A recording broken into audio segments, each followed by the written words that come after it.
Hello बच्चों, मैं कनिका यादव, आपकी ज्योग्राफी टीचर, क्लास 11th। बच्चों, आज हम आपका फर्स्ट चैप्टर स्टार्ट कर रहे हैं। फर्स्ट चैप्टर का नाम है भूगोल एक विषय के रूप में। बच्चों, भूगोल, अब बात ये समझ में आनी चाहिए कि भूगोल होता क्या है। भूगोल का यदि हम लोग संधि विच्छेद करें तो भूगोल दो शब्दों से मिलकर बना है, भू धन गोल। ठीक है, ये शाब्दिक अर्थ है, भू धन गोल यानी कि भूगोल। भू मिस क्या होता है? पृथ्वी, और गोल मिस यानी कि गोलाकृति। ये देखिए आपकी पृथ्वी है, चित्र में देखिए, गोल पृथ्वी का अध्ययन किसमें किया जाता है? भूगोल में। सरल शब्दों में ये कहा जा सकता है कि भूगोल पृथ्वी का वर्णन है ना। भूगोल में हम लोग किसका अध्ययन करते हैं? पृथ्वी का अध्ययन करते हैं, पृथ्वी के आसपास की चीज़ों का अध्ययन करते हैं, पृथ्वी पे जो लोग निवास करते हैं उनका अध्ययन करते हैं। तो सरल शब्दों में ये कहा जा सकता है कि भूगोल पृथ्वी का वर्णन है। सबसे पहले भूगोल शब्द का प्रयोग एक विद्वान है, ग्रीक विद्वान है, एरिस्टोथेलेस नामक एक विद्वान ने किया था। यह शब्द ग्रीक भाषा के दो शब्दों से मिलकर बना है।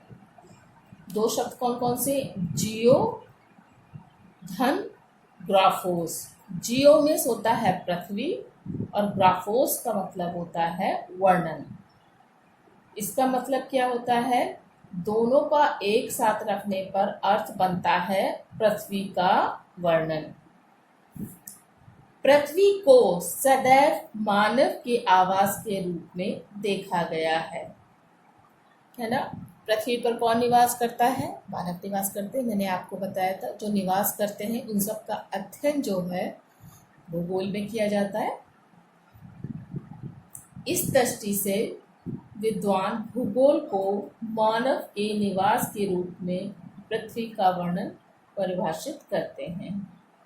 ठीक है, तो भूगोल क्या है? मानव के निवास के रूप में पृथ्वी का वर्णन। ठीक है, शाब्दिक अर्थ में क्या भूगोल का अर्थ हुआ? भू धन गोल यानी कि भूगोल। ठीक है, और सामान्य तौर पे भूगोल का मतलब क्या हुआ? मानव के निवास के रूप में पृथ्वी का वर्णन भूगोल के अंतर्गत किया जाता है।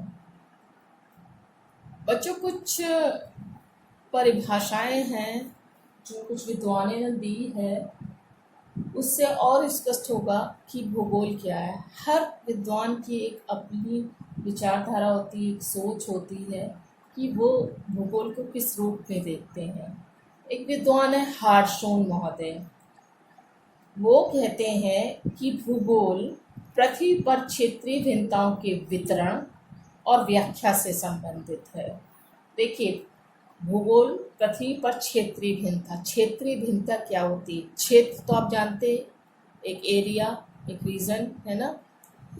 क्षेत्र और भिन्नताएं यानी कि हर क्षेत्र में भिन्नताएं होती हैं। आप देखेंगे, आप जहाँ रहते हैं गंगा यमुना के दोआब में रहते हैं, है ना। ठीक है, और यदि आप जाएंगे राजस्थान में, जाएंगे दक्षिण में, जाएंगे पहाड़ी क्षेत्रों में, जम्मू कश्मीर, पंजाब, हरियाणा, हिमाचल प्रदेश, इधर जाएंगे, मतलब जैसे जैसे अलग अलग क्षेत्रों में आप जाएंगे तो वहाँ भिन्नता देखने को मिलेगी। और ये भिन्नताएं जो होती हैं आपस में एक दूसरे से इंटरलिंक्ड होती हैं, सब में अंतर संबंध होता है। और दूसरे विद्वान हैं एकरमैन। उनके अनुसार भूगोल वह विज्ञान है जो पृथ्वी तल पर समस्त मानव जाति और उनके प्राकृतिक वातावरण की पारस्परिक क्रियाशील विस्तृत प्रणाली का अध्ययन करता है। ठीक है, इसका मतलब वही है कि मानव जाति और उसके प्राकृतिक वातावरण की जो आपस में अंतर संबंध होता है, एक्टिविटी होती है, उन सब का विस्तृत अध्ययन जो है भूगोल में किया जाता है। इस प्रकार भूगोल को उन सभी तथ्यों का अध्ययन करना होता है जो क्षेत्रीय संदर्भ में अलग अलग होते हैं, मतलब कि उनमें भिन्नताएं होती हैं। उन सभी चीज़ों का, उन सभी तथ्यों का अध्ययन जो है भूगोल में किया जाता है। भूगोलवेत्ता मात्र धरातल पर तथ्यों में भिन्नता का अध्ययन ही नहीं करते हैं, अपितु उन कारकों का भी अध्ययन करते हैं जो इन भिन्नताओं के कारण होते हैं। अब देखिए, बात ये होती है कि ये तो हम जानते हैं कि ये भिन्नता हर जगह पाई जाती है, हर प्रदेश में, हर क्षेत्र में पाई जाती है। ठीक है, तो भूगोलवेत्ता ये तो अध्ययन करते हैं कि एक क्षेत्र दूसरे क्षेत्र से क्यों भिन्न है, लेकिन इस भिन्नता के पीछे कारण क्या है, ये भिन्नता क्यों पाई जाती है, इन सभी तथ्यों का अध्ययन जो है भूगोलवेत्ता करते हैं। जैसे फसल का स्वरूप एक प्रदेश से दूसरे प्रदेश में भिन्न होता है, किंतु ये भिन्नता एक तथ्य के रूप में मिट्टी, जलवायु, बाजार में मांग, किसानों की व्यय क्षमता, तकनीकी निवेश की उपलब्धता आदि से भिन्नता से संबंधित होती है। मतलब कि ये जो फसल होती, कोई भी आप फसल ले लीजिए, जैसे चावल ही ले लीजिए। ठीक है, चावल जो होता है कहाँ पैदा होता है, जहाँ वर्षा वाले क्षेत्र होंगे, जहाँ अधिक वर्षा होगी या जल की उपलब्धता अधिक होगी। दूसरी बात, जहाँ मांग होगी। ठीक है, इसके लिए एक महत्वपूर्ण फैक्टर जो होता है चावल की कृषि के लिए, खेती के लिए, कि श्रमिक अधिक होने चाहिए हैं। और जो टेक्निक जो होती है चावल को पैदा करने की, उपजाने की कई टेक्निक्स होती हैं, है ना। तो जापानी विधि होती है, बिखेर की विधि होती है, बहुत सारी विधियां होती हैं जो चावल के उत्पादन को बढ़ाने के लिए कारगर होती हैं। तो इन सभी तथ्यों का अध्ययन जो है, मतलब कि कोई भी क्षेत्र में यदि कोई फसल है वो दूसरे प्रदेश से भिन्न है, वो किस पर निर्भर करती है, वो एक तो मिट्टी पर करती कि वहाँ की मिट्टी कैसी, वहाँ की जलवायु कैसी है, उस फसल के लिए मांग कैसी है, मतलब कि वहाँ पर डिमांड है कि नहीं है। यदि चावल है पैदा हो रहा है तो वहाँ पर डिमांड होनी चाहिए। आप देखेंगे जितने भी चावल के प्रोडक्शन एरियाज हैं वहाँ पर डिमांड होगी, लोग वही चीज़ खाते होंगे। चावल जो होता है जहाँ पर वर्षा अधिक होती, जैसे कि पश्चिम बंगाल में अधिक वर्षा होती है, बिहार में अधिक होती, वही मानसून उधर से ही आता है, पूर्व से पश्चिम की ओर जाता है। तो शुरुआत जो होती पूर्व से होती है, पश्चिम बंगाल है, बिहार है, पूर्वी उत्तर प्रदेश है, यहाँ पर अधिक वर्षा होती है, तो यहाँ पर चावल अधिक उत्पादन होता है, तो वही वहाँ की लोगों का मुख्य आहार भी यही होता है, तो डिमांड भी अधिक रहती है। ठीक है, किसानों की व्यय क्षमता, इनपुट कॉस्ट, आप जानते ही हैं कि चावल की कृषि के लिए अधिक श्रमिकों की आवश्यकता होती है, तो श्रमिकों को यदि आप पैसा देंगे तो किसानों की व्यय क्षमता भी अधिक होनी चाहिए। मतलब ये सारी चीज़ें जो है डिपेंड करती, किसी भी फसल के उत्पादन में ये सारे तथ्य जो हैं इस पर निर्भर करते हैं, किसी भी फसल के उत्पादन में। और इन्हीं सभी तथ्यों का अध्ययन जो है भूगोल में किया जाता है। ठीक है, भिन्नताओं का अध्ययन, जैसे कि उत्तर भारत में चावल पैदा होता है, कोस्टल रीजन में चावल पैदा होता है, तो कुछ ना कुछ भिन्नता रहती है ना। तो इन प्रदेश वाइज भिन्नताओं का अध्ययन जो है भूगोल में किया जाता है। अब बच्चों आता है भूगोल के विषय क्षेत्र। भूगोल के विषय क्षेत्र से अभिप्राय उस सामग्री से है जिसका अध्ययन भूगोल के अंतर्गत किया जाता है। मतलब कि भूगोल में किन किन चीजों का अध्ययन किया जाता है। हम भूगोल के अंतर्गत पृथ्वी तल के उस भाग का विस्तृत अध्ययन करते हैं जिस पर मानव निवास करता है। मानव कहाँ निवास करता है ना। मानव ऐसा तो नहीं समुद्र में निवास करेगा, मानव जो है स्थल मंडल में ही निवास करेगा, है ना।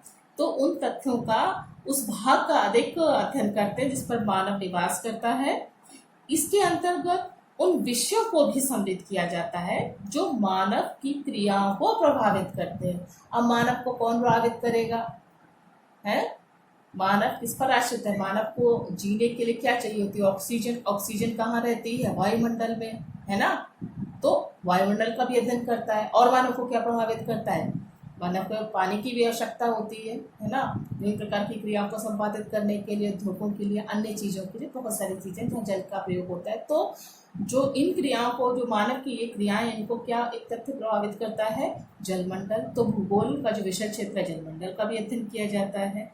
तो यानी कि जो जो चीज़ें मानव की क्रियाओं को प्रभावित करती है, उन सभी का अध्ययन भूगोल में किया जाता है। संक्षेप में हम भूगोल के विषय क्षेत्र के अंतर्गत निम्नलिखित विषयों का अध्ययन करते हैं। देखिए स्लाइड में देखिएगा, भूगोल का विषय क्षेत्र मैंने लिख रखा है। इसमें देखिएगा किस किस का अध्ययन किया जाता है। स्थलमंडल का अध्ययन किया जा रहा है, जलमंडल का अध्ययन किया जा रहा है, वायुमंडल का अध्ययन किया जा रहा है, जैवमंडल का, पृथ्वी की सूर्य से सापेक्ष स्थिति। ठीक है, क्योंकि देखिए दिन रात का होना है, जलवायु ऋतुविक परिवर्तन है, ये सभी जो है सूर्य से ही कनेक्टेड होते हैं। और भूतल के सांस्कृतिक एवं आर्थिक तथ्यों का अध्ययन, इन सभी चीज़ों का अध्ययन, जो ये जो आपके 6 फैक्टर्स हैं, ये जो है भूगोल के विषय क्षेत्र हैं, इन सभी का अध्ययन किया जाता है। और ये सभी जो है मानवीय क्रियाओं को प्रभावित करते हैं। पहला जो है स्थलमंडल, इससे आप लोग सभी अवगत होंगे कि स्थलमंडल क्या होता है। स्थलमंडल के अंतर्गत महाद्वीप आते हैं, द्वीप आते हैं, पर्वत, मैदान। ठीक है, प्राकृतिक घटनाओं तथा प्राकृतिक संसाधनों का अध्ययन करते हैं। प्राकृतिक संसाधन धरातल पे ही होंगे, तो इसलिए प्राकृतिक संसाधनों का अध्ययन जो है किसमें किया जाता है? स्थलमंडल में किया जाता है। ठीक है, अब नेक्स्ट जो है आपका जलमंडल। जलमंडल में आपका क्या आता है? एक तो सागर आते हैं ना, क्योंकि सबसे ज़्यादा जो देखा जाए सागर ही, काफ़ी जो 71% जो जल है पृथ्वी पर वो सागर में ही है ना। शुद्ध जल बहुत ही कम, 1% ही है मात्र। ठीक है, तो जलमंडल में क्या आता है? महासागरीय नितल। ठीक है, सागर के नीचे जो तली होती है उसका अध्ययन किया जाता है। महासागरीय जल की विशेषताएं, महासागरीय जल में क्या क्या विशेषताएं होती है जानते ही आप। एक महत्वपूर्ण, जो सभी जानते हैं महत्वपूर्ण तथ्य ये है कि सागरीय जल जो होता है उसमें लवणता अधिक होती है, खारा होता है। महासागरीय संसाधन क्या होते हैं? अब महासागर में आप कहेंगे संसाधन कहाँ से आए, तो महासागरीय संसाधन देखिए, एक तो आपका यही होता है जो फिशरी उद्योग होता है ना, मछली पालन जो होता है, सबसे ज़्यादा मछली जो होती है वो सागर में ही पाई जाती है, और ये सागर का महत्वपूर्ण संसाधन है। ठीक है, और बहुत सारी चीज़ें होती, प्रवाल होते हैं जो चीज़ों को कंट्रोल करते हैं, जो सागरी जो प्लैंटन होता है उनको कंट्रोल करता है। तीसरा आता है आपका वायुमंडल। वायुमंडल भी मनुष्य को बहुत प्रभावित करता है। इसमें वायु की विशेषता, निचली परत क्षोभ मंडल का विस्तृत अध्ययन करते, क्योंकि क्षोभ मंडल जो होता है धरातल से 15 किलोमीटर की ऊंचाई पे पाया जाता है, और ये जो होता है इसी में ही ऑक्सीजन जितनी गैसेस पाए जाते हैं, मौसम संबंधी घटनाएं घटित होती हैं, तो ये मानव को बहुत ही इफेक्ट करता है क्षोभ मंडल। तो इन सब का अध्ययन जो है भूगोल में किया जाता है। अब आता है नेक्स्ट जैव मंडल। जैव मंडल में क्या होता है? विभिन्न प्रकार की जीवों और वनस्पति के निवास क्षेत्र को जैव मंडल कहा जाता है। जैव मंडल यानी कि जीवित जीव जहाँ रहते हैं उनका जो निवास स्थान होता है उसे जैव मंडल कहते हैं। जीवित जीव कहाँ रहते हैं? जल स्थल पे भी रहते हैं, जल में भी रहते हैं, वायु में भी रहते हैं। तो इनका विस्तार कहाँ होगा? स्थल मंडल, जलमंडल, वायुमंडल की संक्रमण पेटी तक होता है। ठीक है, जैव मंडल का विस्तार जो जीवों का वासित क्षेत्र होता है। भूगोल विषय में प्राणीजन्य तथा वनस्पति जन्य संगठनों का अध्ययन स्थान समय के परिवेश में किया जाता है। नेक्स्ट है पृथ्वी की सूर्य से सापेक्ष स्थिति है। इसमें पृथ्वी के आकार का अक्षीय झुकाव, कितने डिग्री पृथ्वी झुकी हुई है? 23.5 डिग्री है ना। परिभ्रमण क्या होता है? परिभ्रमण जो होता है पृथ्वी का अपनी धुरी पर घूमना, वो परिभ्रमण कहलाता है। परिक्रमण क्या होता है? पृथ्वी का अपनी धुरी पर घूमते हुए सूर्य की परिक्रमा करना परिक्रमण कहलाता है। दिन रात की अवधि कितने घंटे का दिन रात होता है? हर जगह का टाइमिंग मतलब वो अलग है। कुछ कहीं 12 घंटे का दिन होता है, जैसे भूमध्य रेखीय चित्रों में 12 घंटे का दिन, 12 घंटे का रात होती है। ऋत्विक परिवर्तन यानी कि मौसम का परिवर्तन, सूर्यताप आदि का अध्ययन किसमें किया जाता है? भूगोल में किया जाता है। ठीक है, और भूतल के सांस्कृतिक आर्थिक तथ्यों का अध्ययन, इसमें क्या होता है, सांस्कृतिक जो मानव निर्मित होती है, जैसे कि मानवीय बस्तियां मनुष्य बनाता है, जनसंख्या, मानव का विकास, परिवहन और संचार के साधन, उद्योग, व्यापार आदि गतिविधियों का अध्ययन भी भूगोल की प्रमुख विषय वस्तु है। तो बच्चों, आज मैंने आपको बताया भूगोल का अर्थ, परिभाषाएं, विषय क्षेत्र। नेक्स्ट वीडियो में मैं इस जो लेसन का जो शेष भाग है मैं आगे बताऊंगी आपको।